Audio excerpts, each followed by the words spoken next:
We're okay there? Yeah, Okay. it looks good. And if you just say something, I'll check the mic is good. Checking 1, 2, 3, 1, 2, 3, 4. Perfect. Okay. You're a perfect Good. movie star. So it's pretty exciting to be here for the Youth Northern Games in Tuck. We're looking forward to the next couple of days of doing Northern Games with the kids, and very excited that we have participants on their way into Tuck as we speak.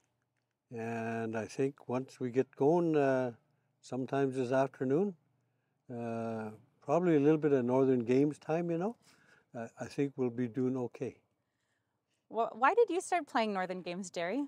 When I was a teenager, growing up in our community, um, we started, you know, our coach Edward Lenny was started Northern Games, and a whole bunch of us teenagers in Inuvik, we got involved in doing Northern Games, and he told us it's part of our culture, it's part of our tradition. Let's do Northern Games and let's keep it alive, because he said he talked to elders and that, and they said, Edward, you have to bring those games back. We have to do something with them. We got to get our youth involved, and we have to be able to teach our games and continue to hold on to that part of our culture. So I played those games ever since I was a teenager, and went from there. Edward was coaching us. We're learning how to do the different events: 1 foot high kick, 2 foot high kick, the strength games, the arm pulls, the back pushes, finger pulls, ear pull, head pull, all those different games that we did as Northern Games kids back in the late 60s. Mm-hmm. And we just continued from there. And today we fast forward 50 some odd years, and we're sitting in Tuktoyaktuk doing Northern Games with the kids. Right on. And why do you think it's important for youth these days to be practicing Northern Games? I think it's part of our culture. It's a part of our tradition. It's a part of our lifestyle. We were taught that as young teenagers growing up in the Delta, and a lot of that information that was being talked about, people like Edward, people like Doug Dietrich, he was a minister in Inuvik, Billy Day, Kenneth Piluluk, Tom Kalenic, Nellie Cornier, and I think Edward was saying that he was been talking to a lot of the elders, especially people like Raddy, old Raddy Tioksak from here, Felix Nuyaviak, Emmanuel Felix. I think other names I heard, Frank Cockney, a number of the other elders from the communities, Piluluk and them, talking about Northern Games, how they used to play the games a long time ago, and how we should, somebody like you, to Edward, you should work with those kids and bring the games back. So that's what happened. And we went from there. And it was 1970, the first starting Winter Games.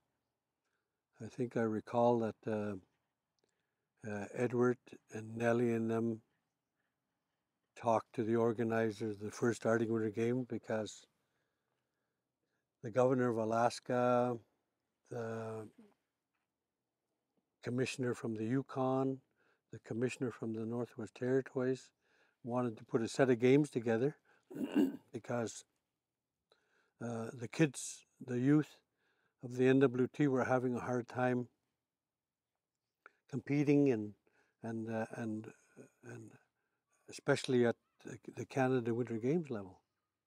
So they started something called the Arctic Winter Games that took the three, the NWT, Yukon, and Alaska, the first three I think that took part in it.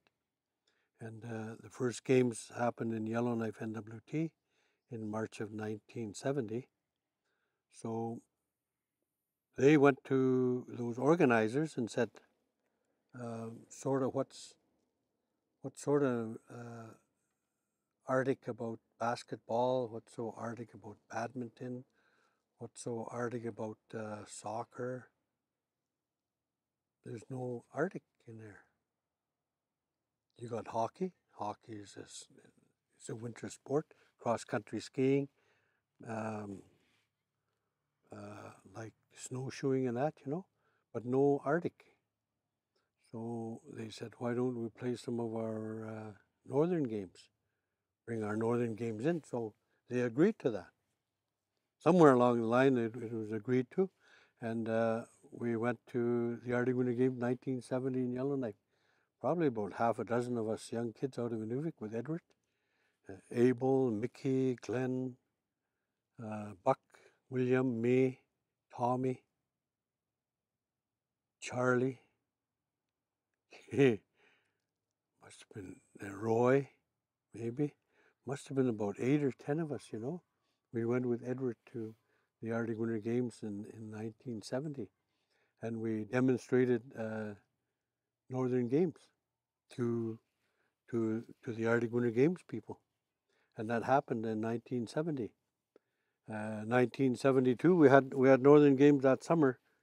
I think it was in Inuvik, and 1972 we ended up in Whitehorse, Yukon, once again demonstrating Northern Games. 1974 we were in Fairbanks, Alaska, demonstrating Northern Games, and in 1976 Northern Games became a medal contention set of games.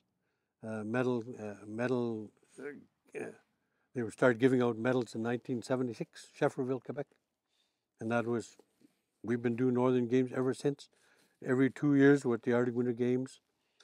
We made it to the Canada Winter Games a few times. We did Canada Winter Games in Whitehorse in 2007, and when we went to those Canada Games in 2007 in Whitehorse, we were front and center.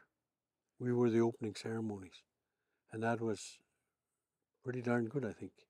We're getting there. We're getting our feet in the door. We're getting a little bit more into the doorway of competition at the national and international level, and eventually we might get somewhere. I'm not too sure, but there's a lot of work yet to be done. But today we continue to play the games in our communities, whether we're doing them here in the Beaufort Delta, whether we're doing them over with our brothers and sisters in Nunavut, whether we're doing them over there in Yukon, in the circumpolar world, we're doing Northern Games. I'm just going to scoot to this a little bit. I wonder what kind of skills young people learn from playing the Northern Games. I think one of the big things that we try to instill in the youth is that you have to be fast thinkers. We live in a very harsh environment, and you have to be ready for anything that goes on out there. The physical strength and the physical conditioning that we do with the games, with the youth, is very important was very important to our Inuvialuit lifestyle. And that was one of the main reasons that we did play what we call Northern Games. I think when we first started them, I think we might have called them Inuk Games. It just transitioned into some different names along the way. But it's all about survival. It's all about keeping fit, and it's all about learning how to think fast and think that you think in a way that you're going to be able to survive something. And I think that's a very important part of the thing, because we have to continue to work with the students and with the youth, and continue to promote Northern Games, and that way we're also going to the schools now, and I think that's a great that's a great resource for our kids. When you talk about the kind of environment that we live in here and skills for survival, Like, how do the Northern Games teach skills for survival? You know, we had to be strong because we live in an environment at one time used to be able to be sitting at -50 in the middle of winter, and a lot of our people used to live along the coast, and they didn't live in wooden buildings like this. They lived in, I don't know, a lot of them, they might have lived in igloos, you know, they might have lived in igloos. You know, some kind of kids.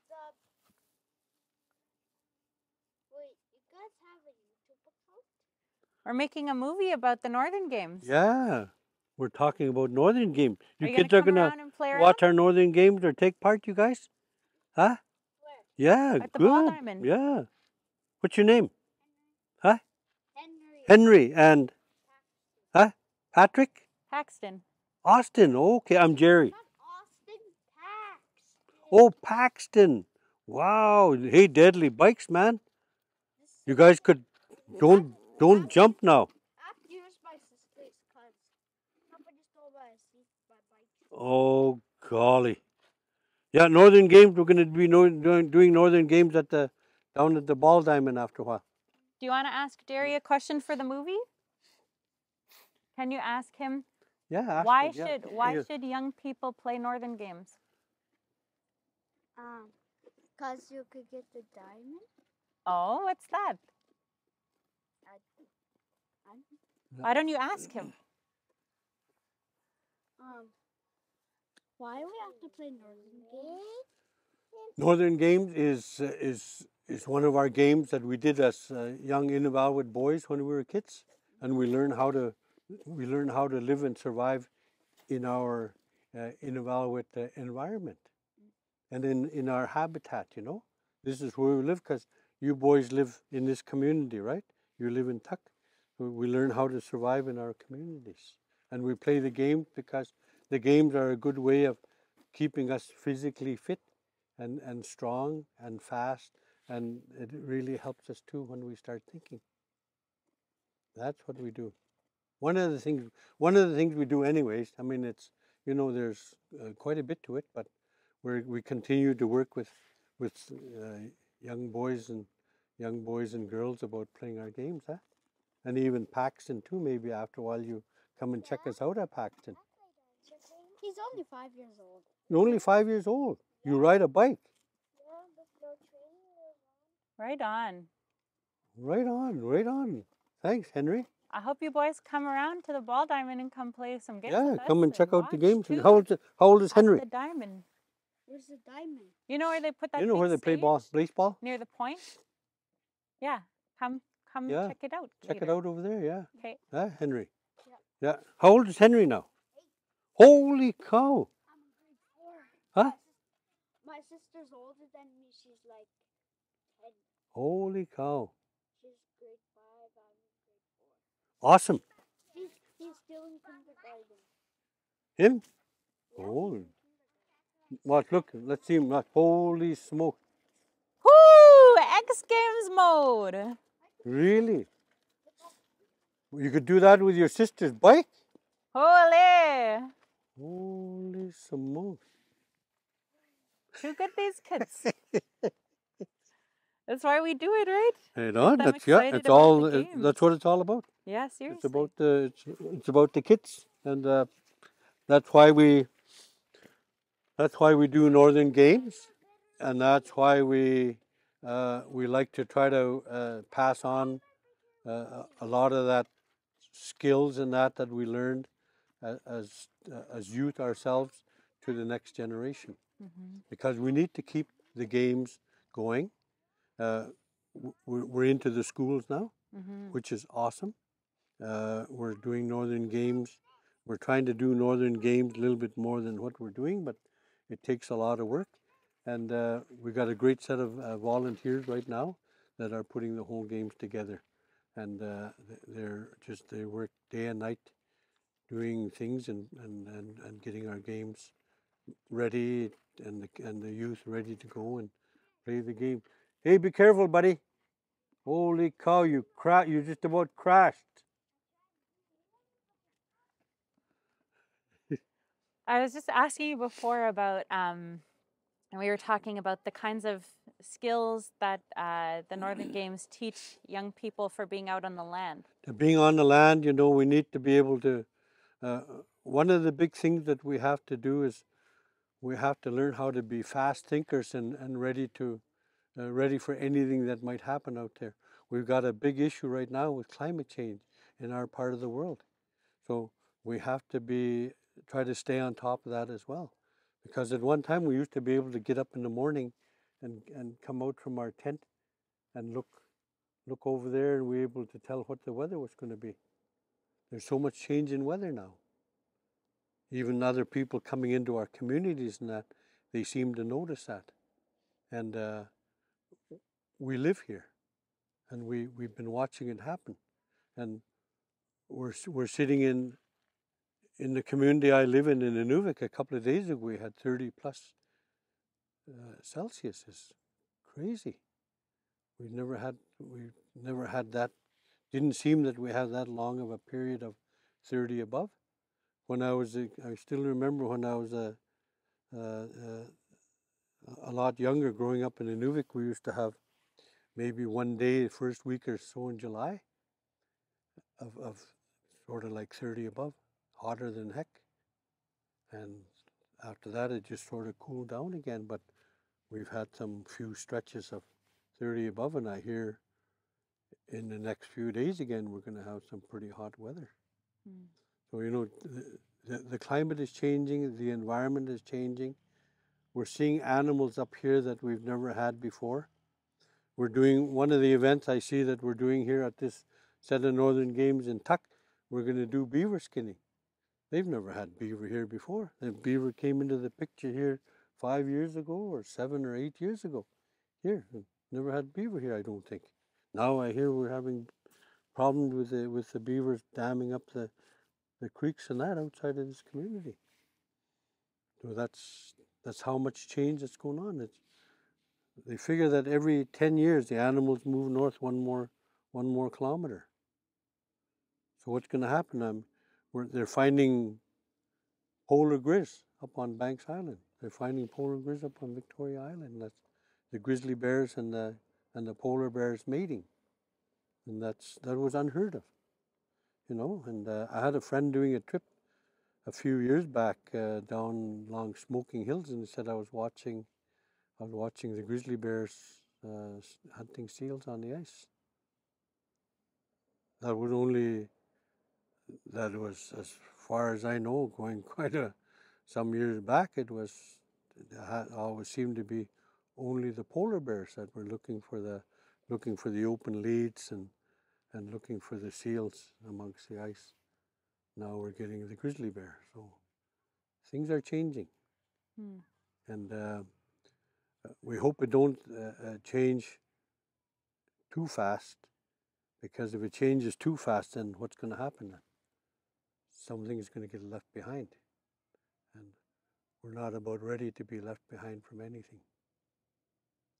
I think we want to continue to share our games with our young people, and continue to share what we learned along the trail, getting to this point, and trying to maybe help them out to maybe the next step in what we're doing in today's environment, and what we're doing with what we call Northern Games. Are there any games in particular that you think are good to practice to help deal with those changes? I think, pretty well every one of our games is something to do with our lifestyle. You know, things like the one hand reach, a lot of strength you need for that. 1 foot high kick, you need to be fast. You need to be able to be fast and get those muscles going good and control, you know. And we need things like in strength, because some of our hunters used to hunt the polar bear, used to hunt the moose by themselves, and bring that home to their families. You know, we need to be able to continue to pass on some of those skills to the young people, and always I think we always need to try to try to show them the importance of what we're doing and why we're doing things such as the Northern Games, and why we'll continue to talk about it while we're playing the games, and then show them that, you know, that we're bringing them as much as we can, you know.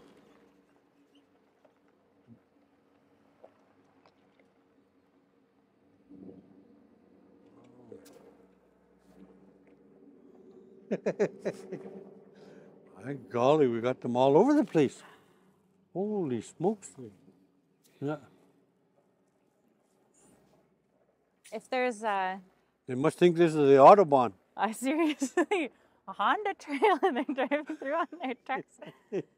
If there was one thing you wanted youth to leave from this Youth Games Summit, feeling or thinking or knowing, what would it be? I think what I'd like to see them do is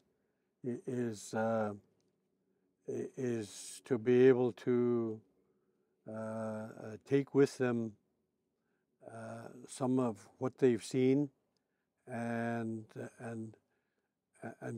have a really good feeling about it, and within the very near future say, I want to do some more of these Northern Games, and I want to help show the kids growing up here what our Northern Games are all about, because a lot of that information we did early days of Northern Games came from communities such as Tuktoyaktuk